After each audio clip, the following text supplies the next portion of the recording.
季娘子，哎呦，你是鬼啊！你一大清早的跑来我，大早上闹什么鬼啊？你受伤了？我去叫诸葛来接你啊！哎，我能和你聊聊吗？你的伤口需要赶快处理，我见不得血。你怕我连累你？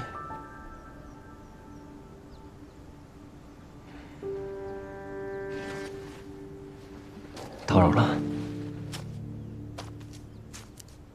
等一下，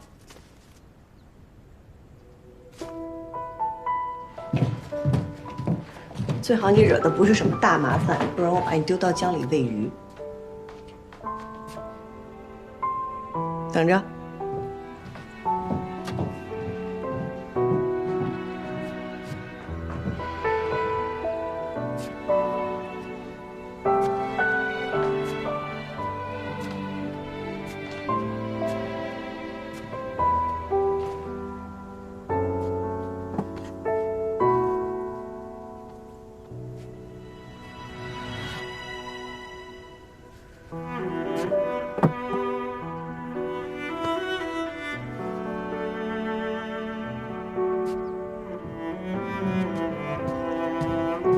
这是李白。你让我说那些蜀地人名时，便想到用来做这个了。多谢杨警官赐教，我准备联合警户做一场锦衣售卖。你要入锦业了？季娘子果然志存高远啊！我们家以前本来就是织锦的。你来这边坐。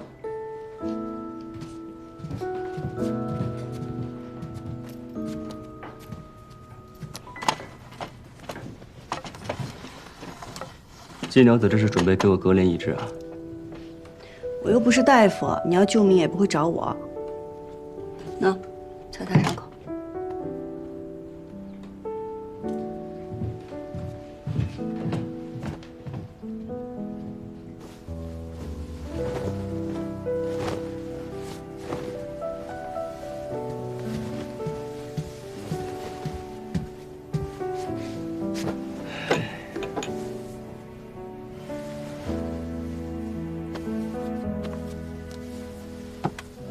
你看起来心情很不好，可是因为打输了。我看着像输不起的人吗？那得看输的是什么。季娘子认为什么不能输？对我来说，是家人和信念。还记得初入江湖的时候，爱就是爱，恨就是恨。谁若敢在我面前伤天害理，便要先问过我的剑。可如今做了官，却都不一样了，似乎没有了黑白，也没有了善恶。你若想把恶鬼从地狱里面揪出来，就得自己先到地狱里去滚一遭。我都这样厌恶了，我师父那么爱干净的一个老头，又是怎么忍下来的？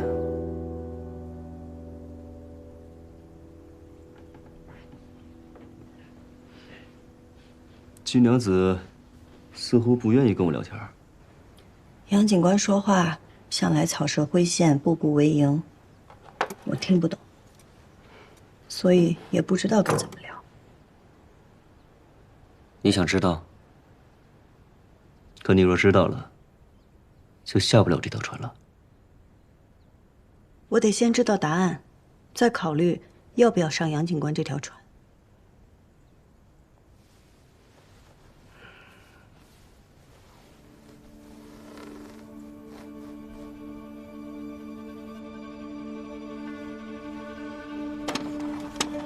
那你看看这个。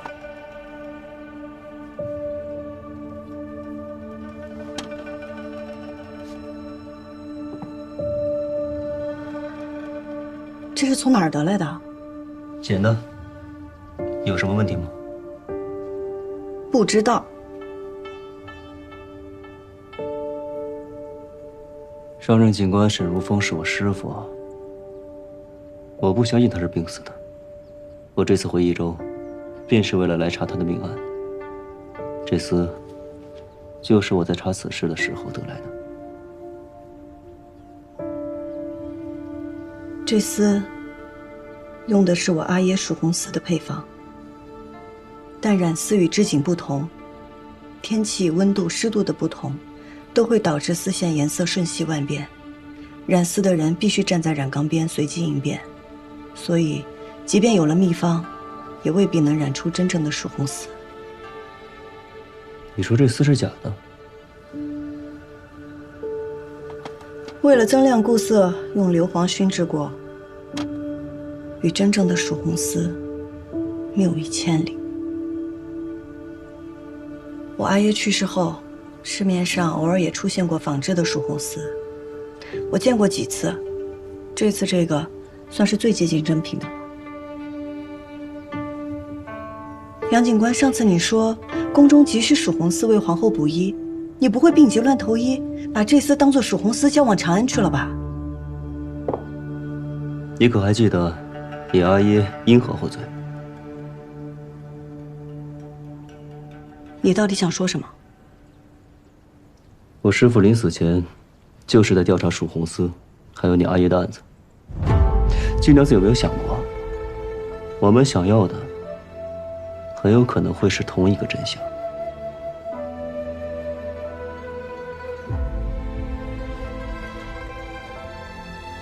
原来这才是杨警官今日来找我的目的。来之前没想说的，可不知道怎么了，聊着聊着，就都告诉你了。你不相信我？来日方长，我会让你相信我的。不过现下，还劳烦季娘子伸出援手，帮我系一下这个布条。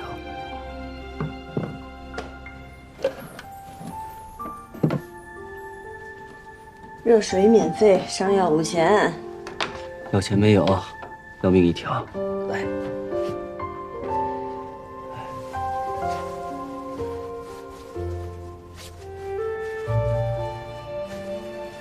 哎，你系得轻一点啊。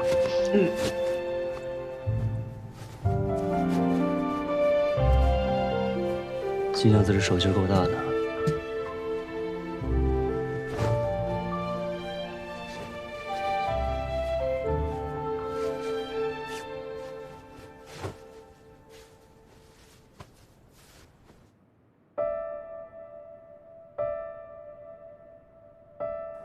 郎君，这定是有奸人，见您缔结良缘，心生妒忌，您不必在意，小人这就拿去扔了。不必了。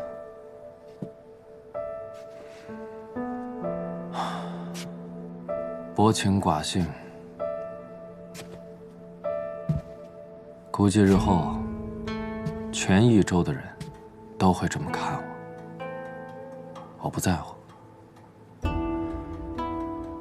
祖父有权，他可以让全府上下都按照他的规矩活着。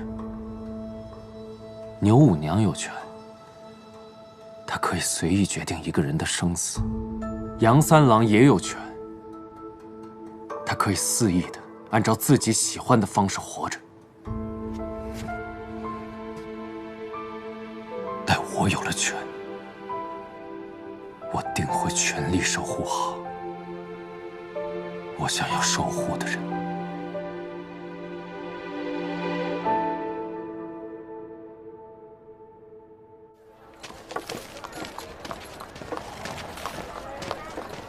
那厮不能往宫里献。现如今你把这假的都送到了长安，就必须得承认它是真的。牛五娘就是想用这假手将你捆成一根绳上的蚂蚱呀！不送，他怎么会放过我们？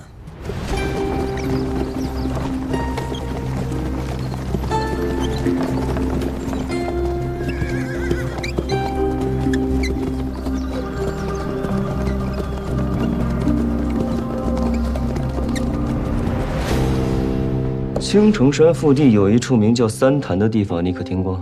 听说过。找人去那附近找找，尤其是在路过有蓝色野花的地方。你之前去过哪里？青城山。这就对了。你看，这种蓝色都在矿物染料中提取，很少在草本中出现。我所见过的只有一种野花有这种颜色，它长在三潭边。好，去吧。长安那边，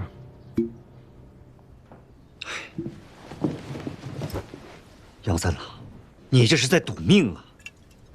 你怕我死啊？啊？那到时候让人给你换一个既听话又稳妥的同盟，那岂不是更好啊？牛瑾不是回城，他怕是比牛五娘更不好对付。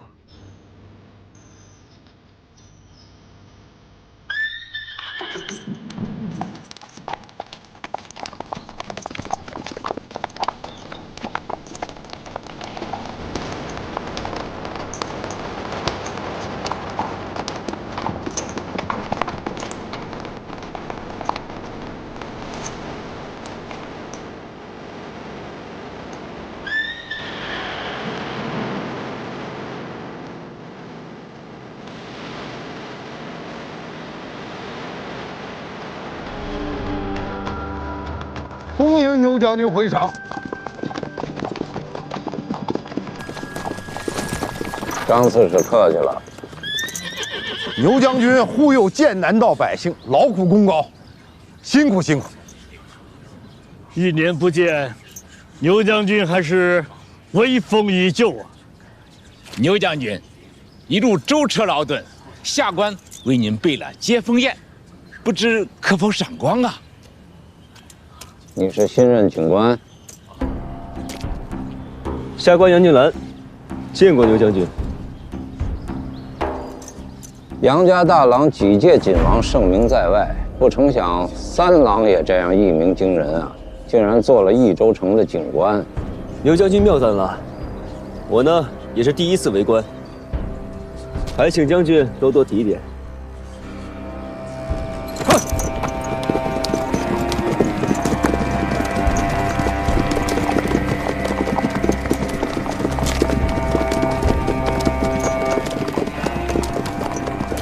牛副都督此人虽非善类，但到底这益州城是节度使的益州城。张刺史是节帅在益州城的一双眼睛，有张刺史在，他牛副都督怎么着也不敢明目张胆地动手。满城相迎，他连马都没下。刘瑾手握兵权，战功累累，是节帅手下第1员猛将，他自然不把任何人放在眼里。但是，他只是个副都督，就算他再狂妄，终归还是有几分忌惮的。人家都说于掌柜不通人情，我看并非如此。人情是要给有人性的人做，没有人性，哼，我理他做什么？多谢于掌柜夸赞。您今日约我在此，可是那些衣服做好了？啊，那衣服就在对门的铺子里。晚些时候，请季娘子衣冠。季娘子这些好主意，跟谁合作，对方都会欣然接受的。为何找我于家呢？飞花会刚刚成立，有名气而无底蕴，和大景户同盟自然是最好的。于掌柜为人正直，人心宽厚，自是殷殷首选。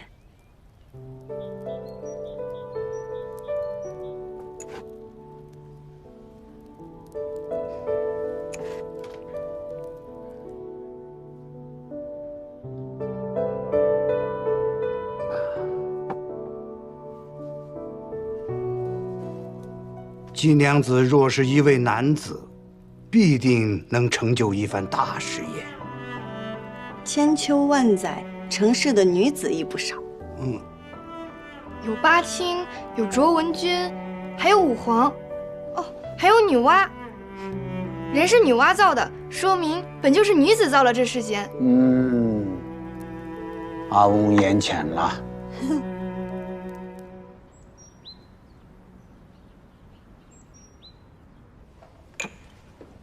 阿爷，请用茶。你好大的胆子呀！竟敢擅自决定自己的婚事！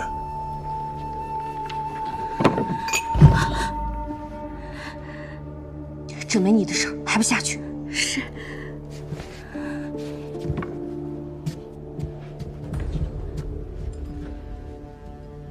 阿爷，女儿并非钟情于赵修远，而是为了您考虑。您志在锦业，与其让我嫁给一个远妻，不如将我许配给一个未来的锦王。未来的锦王，他赵家不过是个商户，怎么跟节度使的远亲相比？阿爷是节度使的亲信，受命驻军在益州城外。再攀远戚，与我们并无异。益州界这5年都是杨家夺的锦王，我们只能在山中造节。若女儿嫁给赵家，让赵家代替杨家，成为新的锦王，接手宫中订单，岂不是可以光明正大的偷天换日？这话你同赵家讲了？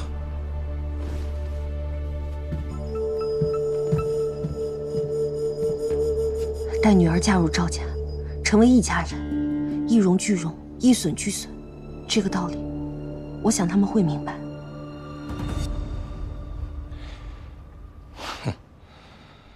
这个道理，恐怕连你自己也没想明白吧？女儿并非只顾念自己的亲事，我已握住杨金兰的把柄，要杀要查要留，皆由阿爷做主。我听说杨静兰查到锦房了，调杨金兰上钩的地方是假的，我们真正的锦房还在原来那处，戒备森严，还请阿爷放心。一连死了3个警官，朝廷之前不查，是因为自顾不暇。如今太子缓和了2派之争，朝廷断不会像之前那样对地方睁一只眼闭一只眼。蜀锦价值连城，朝廷绝不会放任。等这批织造完成之后，立刻把那锦房处理了，以免夜长梦多。至于那个警官，暂且先不要动他。女儿明白。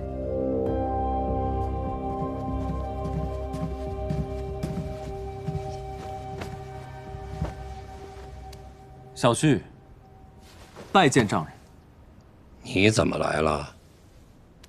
五娘遣人告知将军回来了，让我前来拜见。他要不说，你就不来了是吗？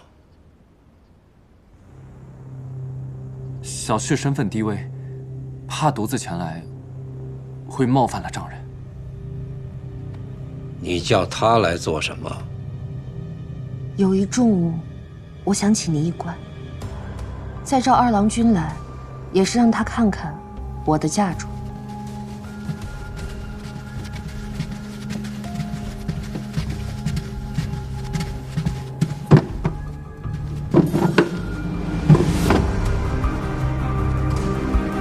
蜀红寺。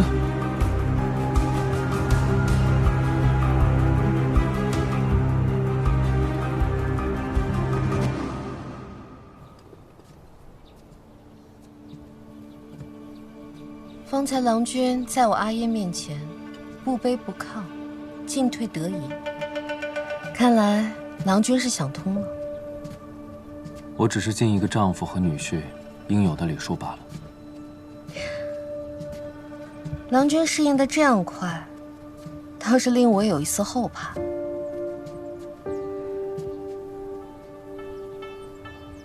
既然成婚已是事实，即便我心中不悦，我也会以一个丈夫的责任待你。至于你，我不奢望你能孝敬公婆、和睦妯娌，但希望你能略懂一个儿媳起码的礼节。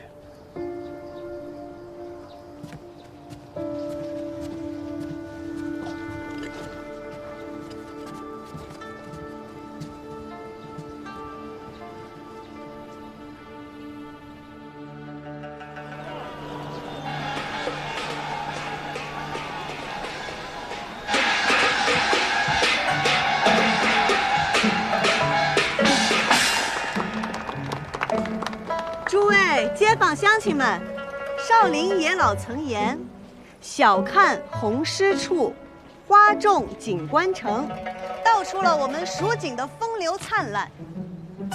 前不久，我们飞花会借青莲居士、女教书等名士才女的诗词，挥发灵感，与余家锦合作，做成10种华服。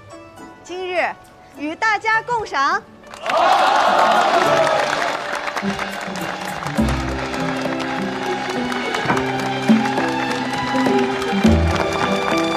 哎，蜀红，蜀红不是早就没了吗？没有了，怎么回事？我季家以蜀红丝闻名，家父去世后，蜀红丝也随之绝迹。但蜀红一词，它的原意是指蜀地染出的红色。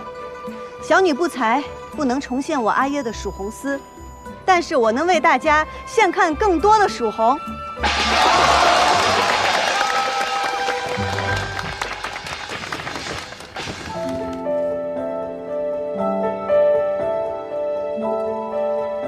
此衣名唤山花蔓，是用朱颜驼、绯色、水红3色混合而织就。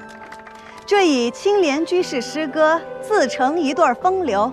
两人对酌山花开，一杯一杯复一杯。我自玉眠卿且去，明朝有意抱琴来。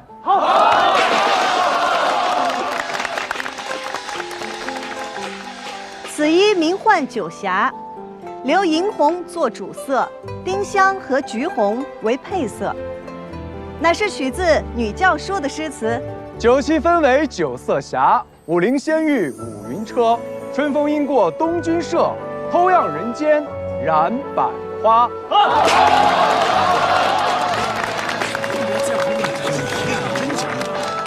诸位，接下来为大家奉上《虞美人》。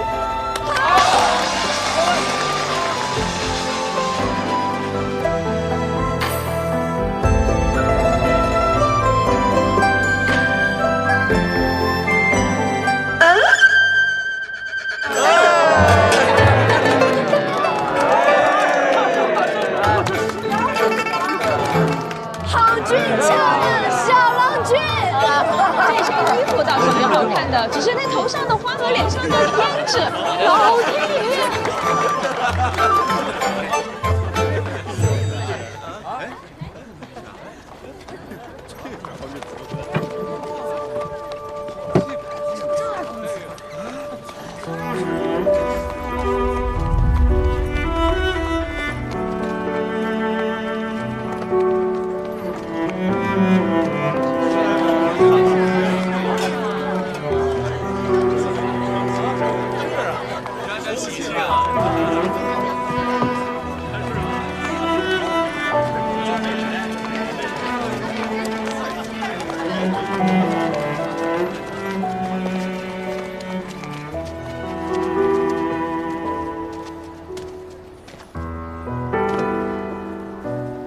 这是赵家的迎亲队，莫要挡道，速速让开。哎呦，你们赵家真了不起！这么说，整条街道都是你们家开的喽？就是，先来后到这个道理懂不懂啊？你们不懂，3岁的小孩都懂。就是，你们要是再不让开，就别怪我不客气。哟，千万别客气！来，怎么不客气啊？你想怎么不客气啊？不客气，给来呀！来呀！怎么样？怎么样？怎么样？你想怎么样？你说怎么样？你想怎么样？你告诉我怎么样？怎么样？怎么样？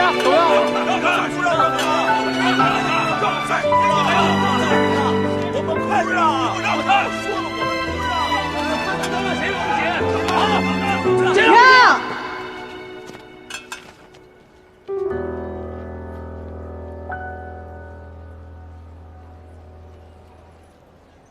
今日是赵二郎君的大婚之日，我们让一让，又有何妨？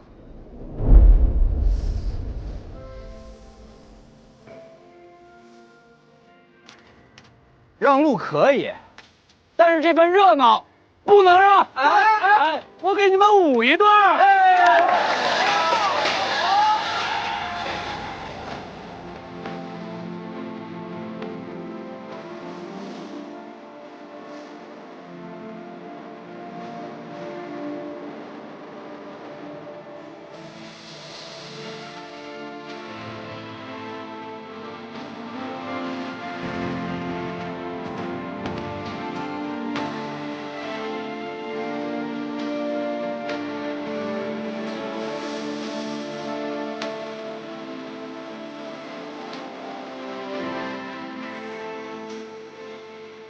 祖父答应我，说若我能取得这次的锦王，就允我向季家提亲。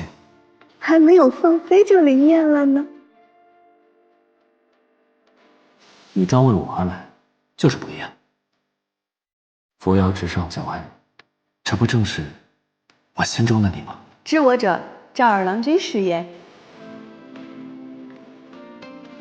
我们努力了这么久，好不容易可以在一起了，不要放。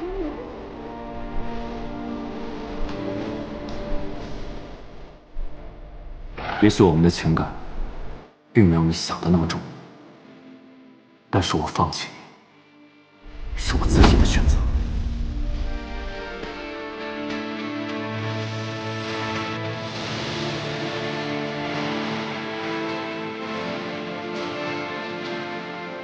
皇旗接待，代代相传。打土豆第三煞，一打荣华富贵，二打金玉满堂，三打三人喜，四打龙凤呈祥，五撒五子拜相，整死是。六撒六合同春，七撒人怎么也来了？夫妻偕老。刘将军在此，谁敢不来啊？你看看，这半个益州城的权贵不都到了吗？十撒十全大吉，心腹马鞍平秤过，称心如意，世代平安。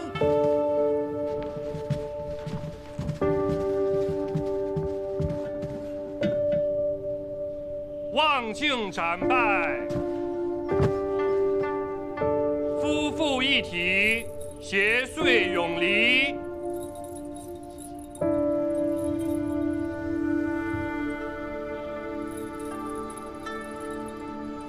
束带结凝妆，牵绳入洞房。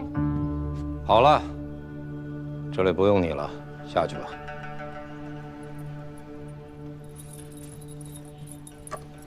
贤婿留一下。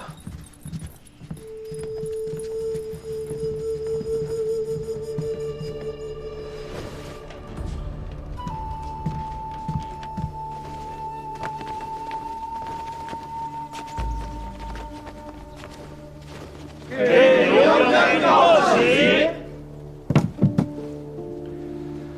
诸位，今日除了小女大婚之喜外，还有一桩喜事要与诸位分享。哎，诸位坐吧。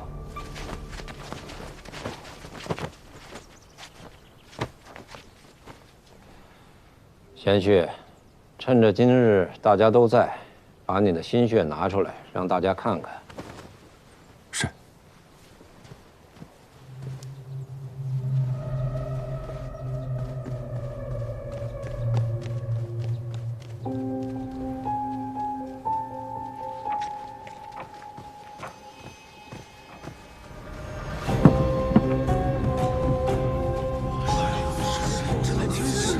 简直不可思议！这上头如此神秘，我没看错。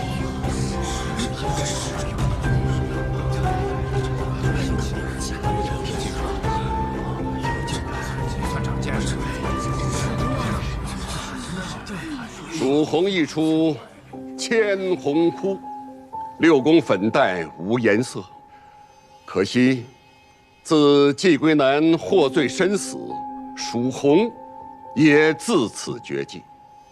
多年来，我赵家儿孙们立志重现蜀红的风采。皇天不负有心人，吾孙赵修缘也是赵家的未来家主，终于研制出了这能让千红枯竭的蜀红。这赵二郎不是织锦的吗？怎么还学会染丝了？难道他跟那个金英英他们俩这？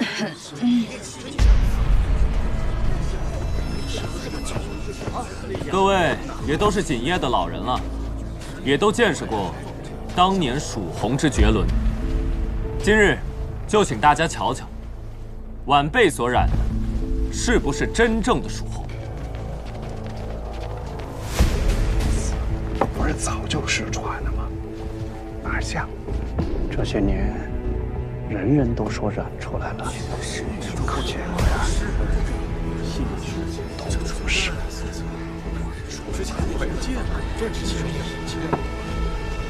传记士兄妹速来赏赐！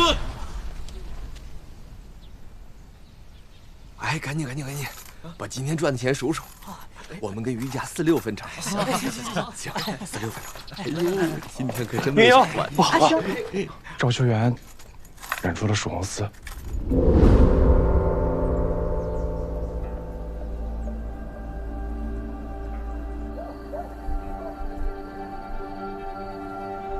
杨警官，今日请你来，就是要你当众断一断，这蜀红丝是真是假？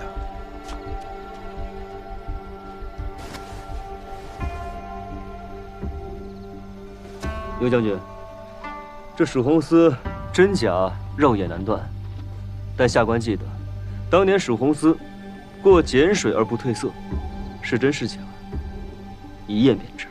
上碱水。请各位勘察。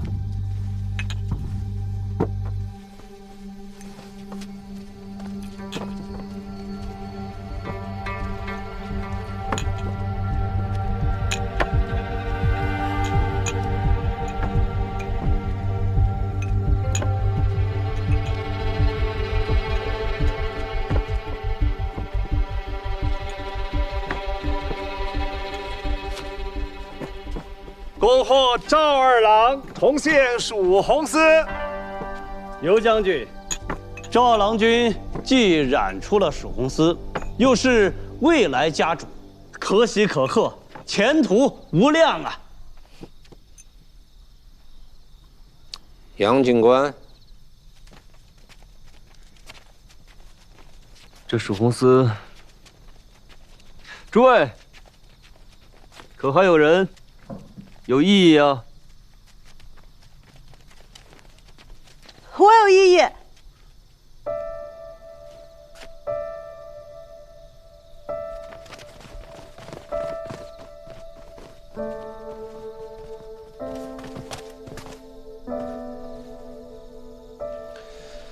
季娘子来的正好，看看与你阿耶的蜀红丝有何区别呀？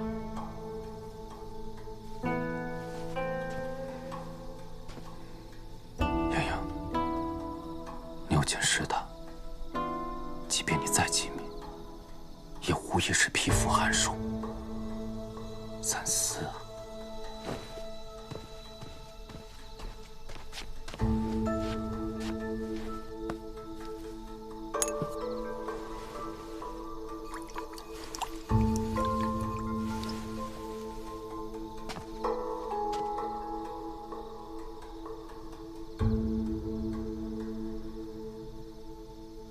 这丝颜色不对，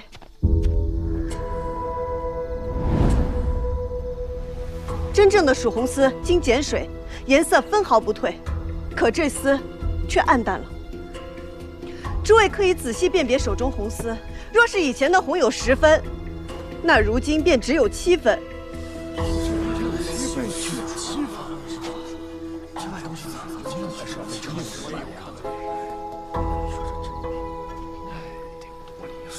大家可都看出区别来了吧？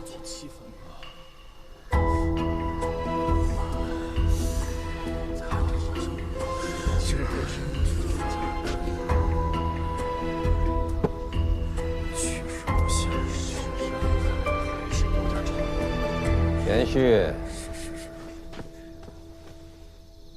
你辛苦染出的蜀红丝，现在季娘子在当众质疑你，你不说句话，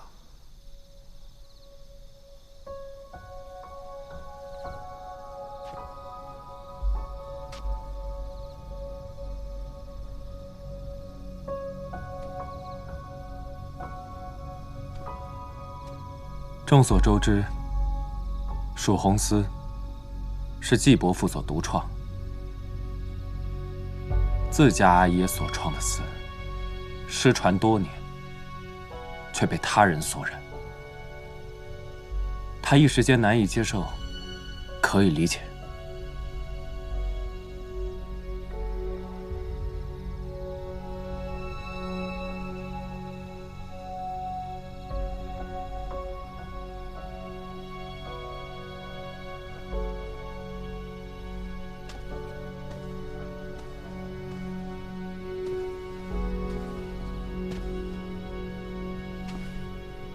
景有风姿，人亦当有风骨。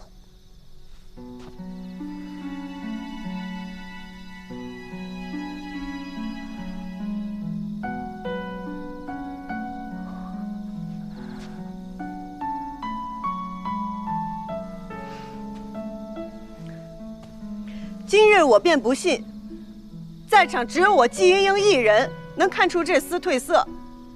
在座的诸位都是以景为生之人，辨色能力远超常人。今日是非黑白，均在诸位一身。我恳求诸位仔细辨别手中红丝，看看是否真的丝毫不差。诸位，此事关乎蜀锦技艺，倘若这千秋蜀锦仅凭一家之言，怕是也走不到今天。还请诸位三思，恳请诸位直言呐！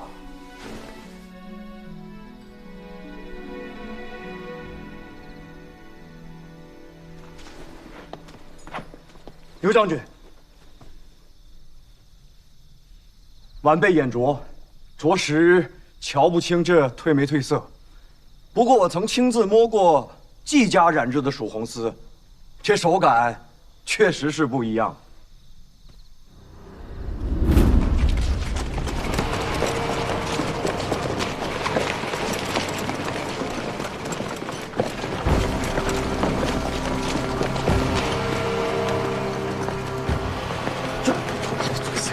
师傅，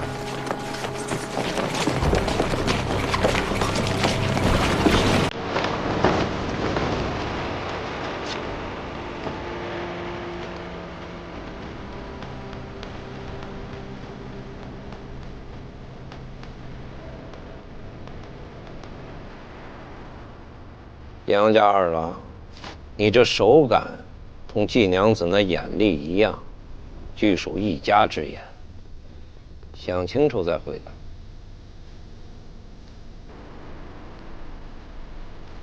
哎，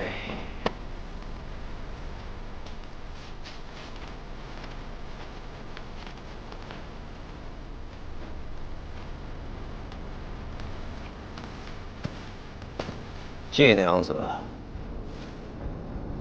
嘿，你就是想当众问个明白是吧？好，本将军帮你问。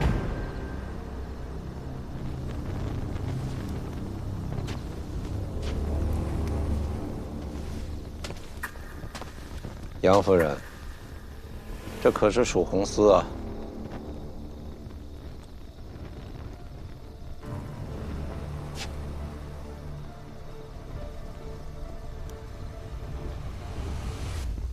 民妇只懂生意，不懂织锦，所以也看不出这丝有什么区别。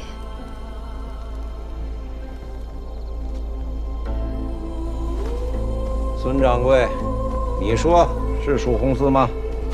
自然，自然。王掌柜说，千真万确，这确实就是蜀红丝。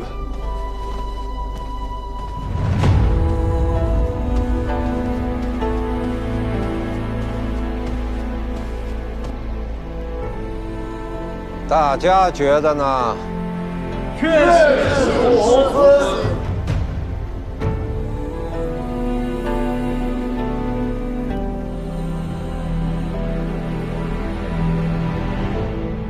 指鹿为马，颠倒黑白。英英，你看清楚了，这就是权势。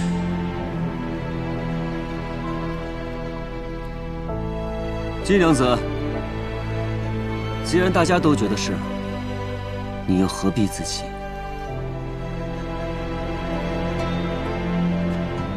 兔子是不可能一口咬死老虎的。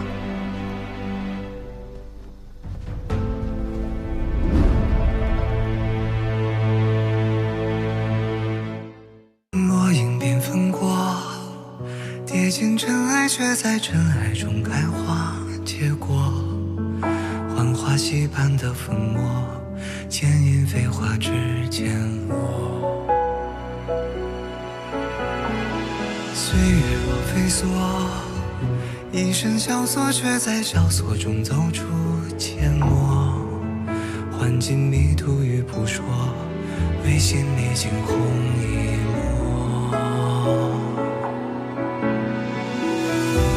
如何用最渺小的你我，支撑最人生锁，去证明那翱翔绯色是我。红色如诗月，红似无言，深埋岁月的思念，将爱恨投索万千年，呈现曾经落尾的执念。红色如火焰，红丝如烟，踏过千山也未眠。爱在风中破了茧，于人世间绽放最红的颜。